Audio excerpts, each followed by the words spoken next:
Pagadian City. Sana po'y makabisita kayo dito one of these days. At siyempre, pati na rin sa mga kababayan natin sa Lebanon, sa Jordan at Qatar sa Middle East. Maraming salamat po sa araw-araw na panonood po ninyo. Now, before the break, tinanong natin ang San Martino Agkawili family na ano pa kaya yung something na to na hinahanap natin na makikita sa lamay. Ang sabi ni Sir Lloyd, pagkain. Good Food. answer. Wow! Good answer. Let's see, pag tama sagot nila, masistin nila ang naipong puntos ng Team Mowal Fund sa round 3. Alamin natin kung nandyan ang pagkain. Wow! They got everything! Hanep! Recap po tayo ng scores. After 3 rounds, leading po ang San Martino Agkawili, 179 points. Pero ang Mowal Fund ay may 88 points pa rin. Kaya diretso na po tayo sa last head-to-head battle with Jay and Miss Denise. Let's play the final round. Good luck in the last round!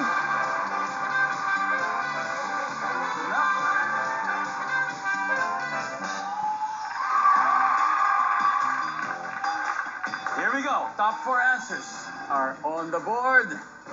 Kanino madalas isunod ang pangalan ng bagong silang? Ha? Janice. Magulang. Sa magulang! Hindi natin natapos yung tanong, pero gano'n naman yun, di ba? Kanino madalas isunod ang pangalan ng bagong silang na baby? Nandiyan kaya ang sagot niya na magulang? Ah! In a bit, survey says... Where does the name come from? Top For a answer newborn baby. in the final round. It comes from the parents. Pwede pa rin. Like, for example, Jay. Ding Dong Dantes.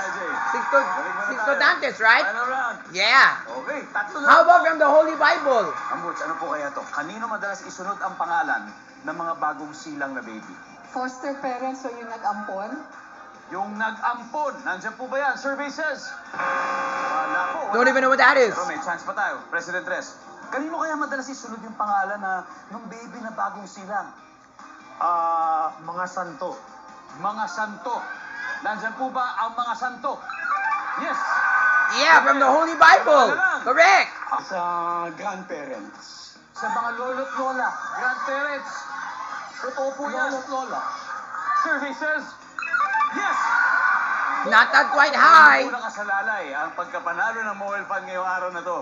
Kanino po madalas isunod ang pangalan ng bagong silang na baby? Kalendaryo. From a... Kalendaryo. Si Abril. Si Abril, si Mayo, Si Mayo. Di ba? Si July. Si June. Si December. Pwede naman. Wala tayong kilalang December, no? Kayo ba meron? Si December? Si August meron. Oh, Agosto. Kalendaryo, Agosto. oo. Diba? Nandyan po ba ang kalendaryo? Survey says, wala. Nope.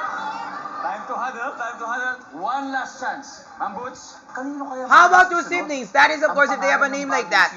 For example, if you have a brother whose name is Cloud, and then the girl, Sun. Pwede.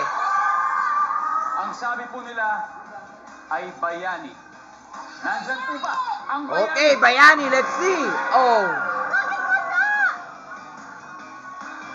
Jay, ito na ang pagkakataon ninyo. So obviously, Try by older siblings. if you get this right, we get it. Yes. But if not, all the points will go to them. Jay, kanino madalas isunod ang pangalan ng bagong silang na baby, Jay? Artista. Artista, Migs? Artista. Artista, Ma'am Adriana? Idol na artista. Artista, Sir Lloyd? Pareho, iniidolong artista. Iniidolo artista. Survey says, Wow! I don't believe it. Everybody said artista, and they got it. Ito po ang ating final score sa Martino Hanep! Agkawili family. Pane, pane, pane, pane, pane, pane, pane, pane, pane, pane, pane, pane, pane. Hanep! Congratulations and of course, happy 50th anniversary. Thank you. Thank you. Muli, maraming salamat. And of course, congratulations. You've won 100,000 pesos already, Sir Lloyd. Thank you, sir. And Not sino bad. po ang not bad at all? Sino Okay. ba maglalaro sa ating Fast Money?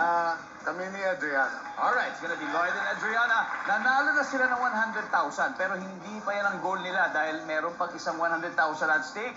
Kaya ito na po, mangyayari